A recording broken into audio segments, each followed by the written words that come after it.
Mr. Yang. It's clear why Americans can't agree on impeachment. We're getting our news from different sources, and it's making it hard for us even to agree on basic facts.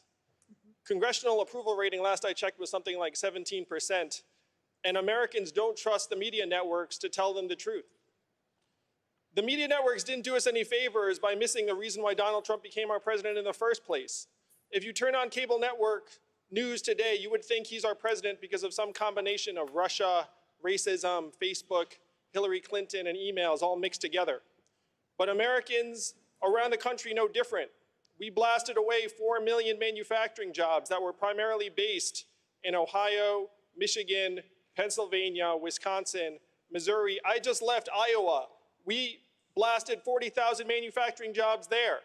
The more we act like Donald Trump is the cause of all of our problems, the more Americans lose trust that we can actually see what's going on in our communities and solve those problems. What we have to do is we have to stop being obsessed over impeachment, which unfortunately strikes many Americans like a ball game where you know what the score is going to be, and start actually digging in and solving the problems that got Donald Trump elected in the first place.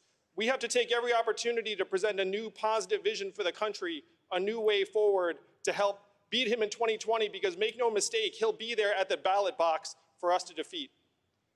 Mr. Yang. GDP and corporate profits are at record highs in America today.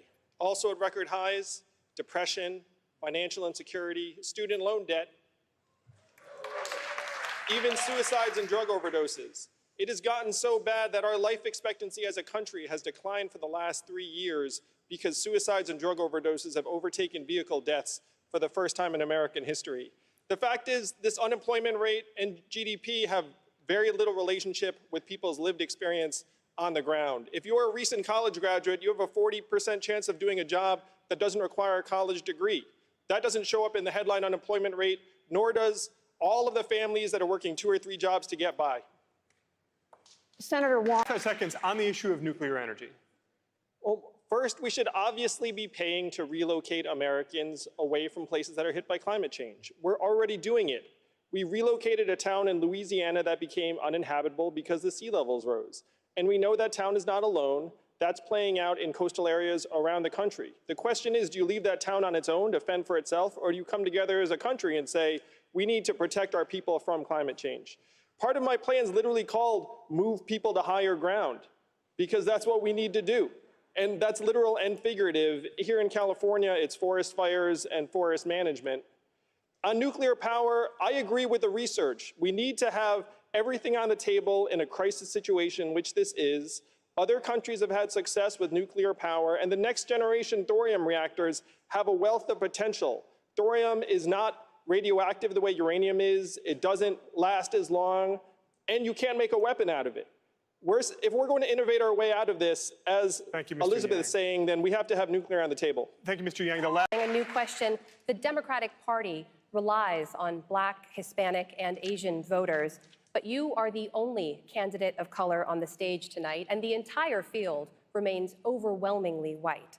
What message do you think this sends to voters of color? It's both an honor and disappointment to be the lone candidate of color on the stage tonight. I miss Kamala, I miss Cory, though I think Cory will be back.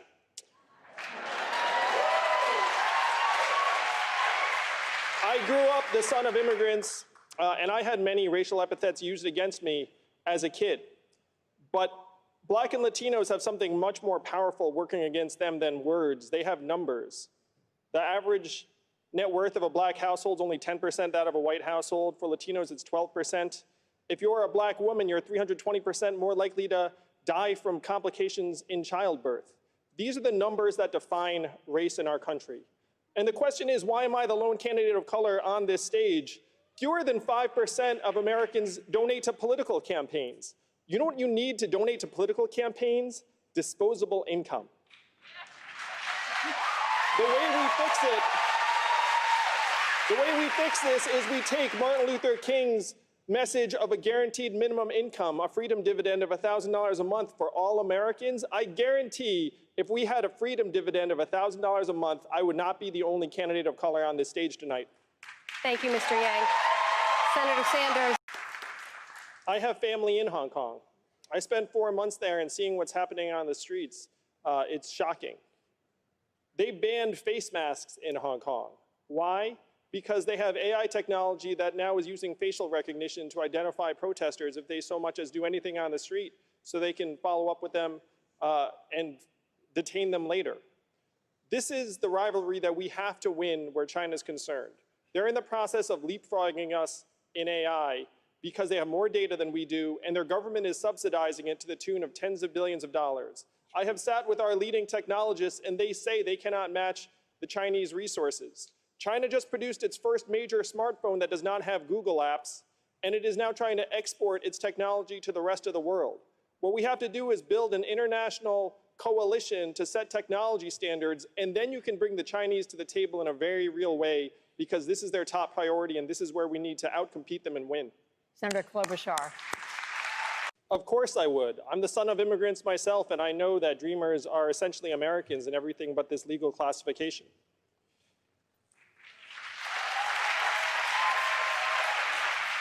I just want to return to this conversation because I think it's core. Our country is deeply misogynist, and most all of us know that. Money and men are tied together. That's where I thought Elizabeth was taking the conversation. The fact is, strong societies would elect more female leaders. Strong men treat women well for the same reasons. I'm on the record saying that you need both strong men and female leaders in government, because the fact is, if you get too many men alone and leave us alone for a while, we kind of become morons.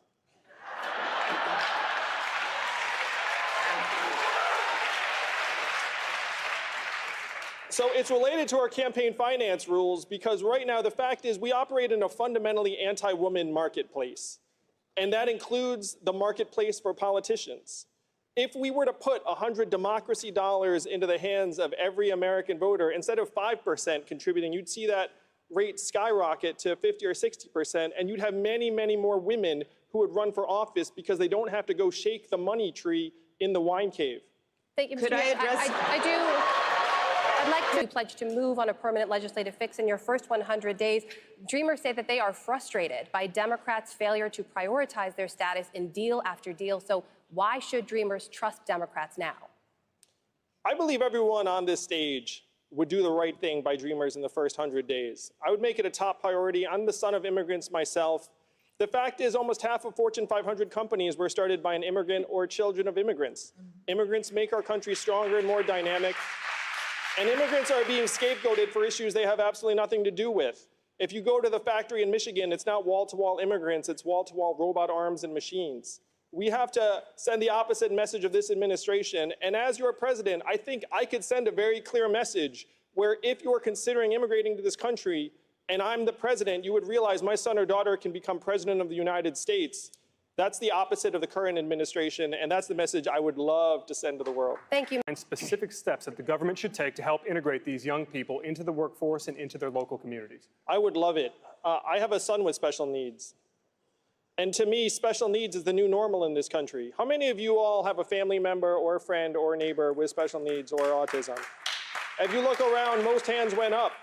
The fact is, right now, we have to do more for Kyle. Special needs children are going to become special needs adults in many cases. And here's the challenge. We go to employers and say, hey, this special needs person can be a contributor in your workplace, which may be correct, but that's not the point. We have to stop confusing economic value and human value. We have to be able to say to our kids and Kyle that you have intrinsic value because you're an American and you're a human being. We're going to put a freedom dividend of $1,000 a month in everyone's hands, which is going to help families around the country adapt. And then we're going to take this burden off of the communities and off of the schools who do not have the resources to support kids like my son, and make it a federal priority, not a local one, so they're not robbing Peter to pay Paul. Thank you, Mr. Could Yang. I We have to answer move on.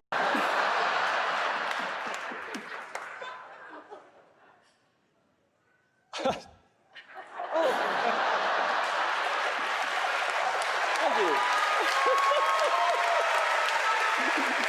Gosh. We could do a labor action and just all go on strike on this one, Andrew. I don't think I have much to ask forgiveness for. You all can correct me on this. In terms of a gift, Elizabeth has done me the honor of starting to read my book. Yes. I would love to give each of you a copy of my book.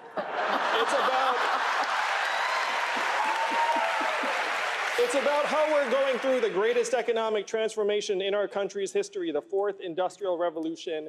It is grinding up our communities, and DC is out to lunch on this. Our media organizations are not covering it adequately. I wrote a book on it, and if you like data, this book is for you. This goes for the people at home too, if you like data and books. Mayor Buttigieg. Mr. Yang. I know what you're thinking, America. How am I still on this stage with them?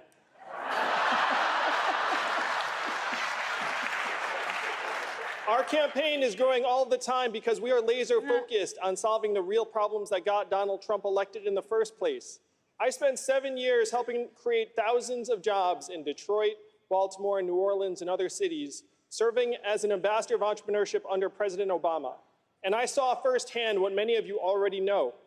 Our country is falling apart. Our senior citizens are working until the day they die. Our kids are addicted to smartphones or drugs. We're seeing record high levels of depression, suicides, overdoses. Our companies are recording record profits while our people are literally dying younger. Our way of life is changing faster than ever, and the simple fact is this: our politicians in DC succeed whether we the people succeed or fail. Washington, D.C. today is the richest city in our country. What do they produce? Bad decisions?